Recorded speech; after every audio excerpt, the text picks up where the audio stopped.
A work that demonstrated the highest level of its master, a creator who put forth a challenge to his reputable colleagues.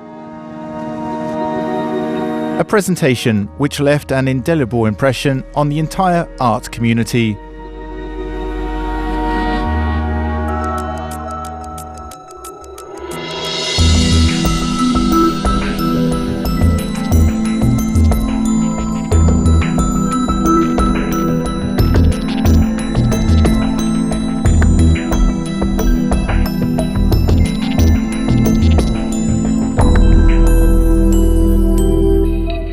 It's the Kiev Picture Gallery National Museum.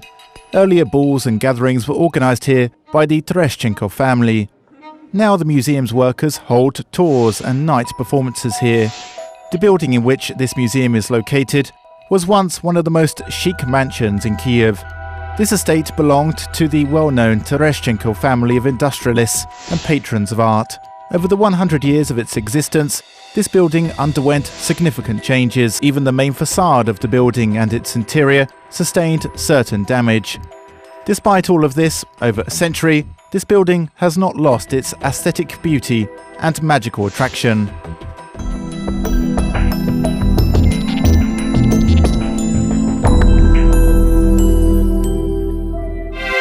Oil canvas, the size of 165 by 115 centimeters, and dark colors. Muted green, violet paints. The surface of a river illuminated by some kind of incredible source of light. This effect is simply amazing. It looks as if in the abyss of water there is a searchlight that illuminates this landscape from the bottom up, not vice versa.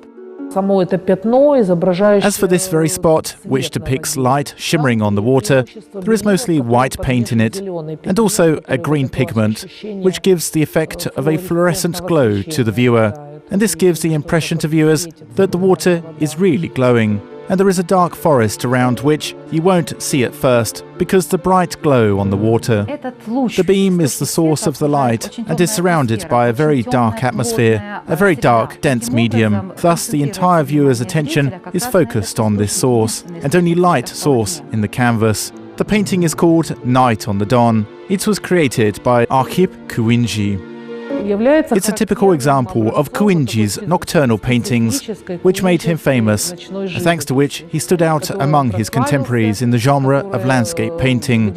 While working on these masterpieces, he created his own painting system.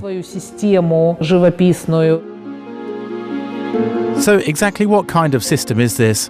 How did it differ from the existing systems? What risky step did the artist take to achieve what he wanted? And what were the consequences of taking such a risk? The life and creative work of this outstanding and one of the most enigmatic and mysterious Ukrainian painters are completely shrouded in mystery. At the moment, 4 dates of his birth are known. What is interesting is that he wrote 4 dates with his own hand. 3 passports of Kuindzhi's have been preserved.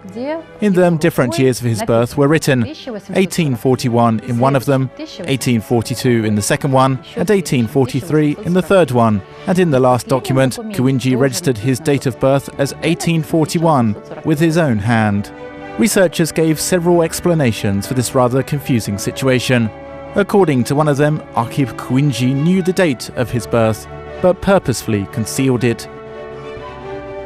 The next fact that may be the source of confusion is that it was the middle of the 19th century. The family was poor. At that time, little attention was paid to registering the dates of birth of children, and there could have been many children in one family. Another fact is that he became an orphan at the age of 6, and the foster parents didn't focus their attention on the exact date when Kuindzhi was actually born. There is a document in which Arkhip Kuindzhi wrote 1841, January 15.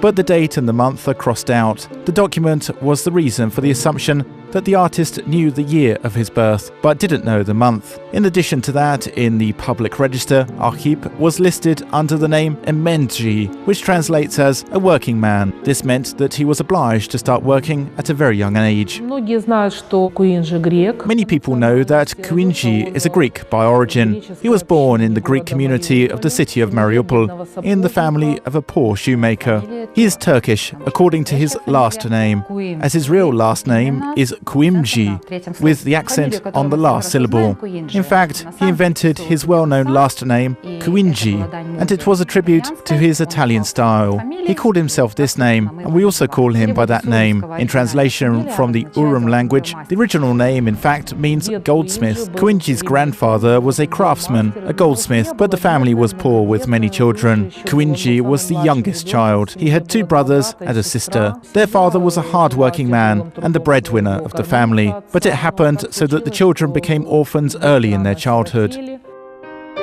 It is known that he became an orphan at the age of 6. His father died first, after which then his mother died. And during this short period of life, when he lived in Mariupol, he lived with his relatives and his brothers. For 4 years, the boy went to the parish school of the Greek community. He studied poorly, but he always drew paintings. Kuindzhi had to start earning money early. First, he grazed geese. At the age of 10, he helped the farmer Chabanenko at the construction site. Chabanenko had a contract for the construction of the church. Kuindzhi lived in the kitchen of his patron, and even in these difficult circumstances, he didn't stop drawing. He drew on everything that came into his hand, on scraps of paper, on fences, in sand, and even in granary books. He painted with coal on the walls of the premises where he worked. Chabanenko saw his art, but didn't prohibit it. He even had to work as a houseboy and clean up the apartments of different residents of Mariupol. Accordingly, in Mariupol, he had no chances of studying art so that he could become an educated and talented artist. But everything that seemed to make his dream impossible, on the contrary, gave him a ray of hope. And one day, Amoretti noticed the artistic talent of the young boy. And we need to pay tribute to the employers who helped him, who in fact gave him work. They saw those drawings. Thanks to them, at the age of 15, he went to Feodosia to study under Ivazovsky. His 2 employers, Chabanenko and the grain merchant Amoretti, financially helped him to undertake his studies in art. Moreover, Amoretti even sent a recommendation letter to Ivazovsky so that Kuindzhi could study under the renowned artist as an apprentice. Kuindzhi went on foot to Feodosia to study under Ivazovsky. He had no money for transport. But the recommendation letter didn't really help. Ivazovsky couldn't see a future artist in Kuindzhi, who was rather plump and shy. Therefore, he proposed him a place to live in the courtyard, under a canopy. And for the teaching of painting, Kuindzhi only grinded oil paints and painted fences. He received the first painting lessons not from Ivazovsky, but from a relative of Ivazovsky, a painter who came to visit the master to copy his paintings. That was all the studies he went through, because 2 months later, Kuindzhi came back to Mariupol and got a job as a retoucher for a local photographer. We can say that this was the first creative work in Kuindzhi's life. Then he went to Odessa, where he also worked as a retoucher. This work was a good school for many artists, which did help them improve their skills. After all, he didn't have the luxury of working with the help of modern-day Photoshop software programs, and there was no computers in those times. You needed to work with a pencil sharpened with different softness to correct and retouch photos. In the morning, Kuindzhi was doing his favourite thing. He drew. After that, he went to the photo studio. The work as a retoucher gave him the chance to not only hone his skills, but also to make some good money. He even thought about opening his own photo studio, but he didn't have enough money for that. To earn a little more money, Kuindzhi moved to Taganrog. He moved to Taganrog in 1860 and worked there for 5 years. He tried his best a second time to fulfill his dream of opening his own photo studio. But the money he earned was still not enough to cover the costs. Realizing that time was running out, Kuindzhi returned to Odessa in 1865. After that, he went to St. Petersburg to make his long-standing dream come true. The confusion with the artist's date of birth could have been related to this. In 1865, Kuindzhi came to St. Petersburg with the hope to enter the academy there, but he failed. Moreover, he failed to be accepted to the academy the following year. But Kuindzhi had a strong character. Obviously, he studied and studied hard, because already in 1868, he had finished a brilliant canvas work titled A Tatar Village Lit by the Moonlight. To create this painting, the artist visited Crimea, where he made sketches for his future work. In 1868, he presented it at the academic exhibition. For this, he received the title of an unclassed artist and became an irregular student of the academy. In May 1870, the Mariupol Greek received the right to take entrance examinations, though there was an interesting obstacle for him. He wanted to enter the Academy of Arts. The age limit was 25 years. Kuindzhi came to St. Petersburg at the age of 24. We know that he didn't enter the academy in the first year, as well as in the second year. He entered it when he was over the age of 25. Thus, manipulations with the dates of birth can somehow be related to Kuindzhi's desire to be accepted to the Academy of Arts. Entering the academy was very important for Arkhip Kuindzhi. Before that, he had no professional education, and all that he knew about painting was what he saw in Aivazovsky's studio. Nevertheless, he gained not only important skills in the academy. His appearance at the academy allowed him to make friends and find patrons, namely the artists of the older generation, who also played an important role in his future development as a painter. Ukrainian painter Ilya Repin and the founder of the Association of Traveling Art Exhibitions, Ivan Kramskoy, were among his friends. Thanks to the so-called wanderers, he learned a very complex method for which he did not have enough skills to apply. He began to master it thanks to this group of artists. To be more specific, this was the realist style of painting. The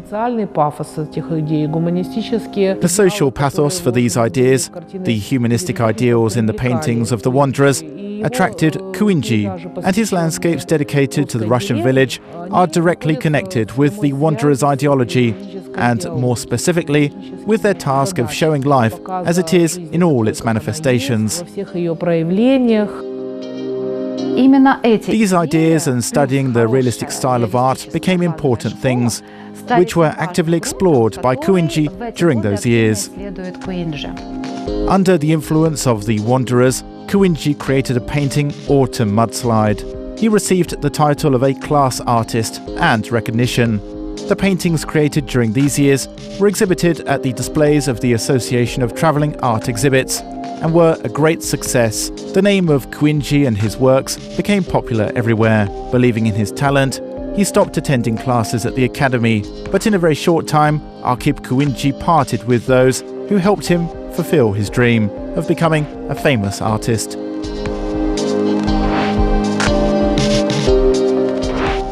Watch in the next program. Being a poor man, he wanted to earn money very much to marry a girl he had fallen in love with. Because Kuindzhi was moving forward. Frankly speaking, he already had little interest in the social pathos of the wanderers' paintings, concentration on social problems, and depicting the lives of poor people. Moreover, for exhibiting this work, he draped the hall, made it darker, and lit the canvas with an additional source of electric lighting. At that time, this presentation of the work was similar to the explosion of an atomic bomb.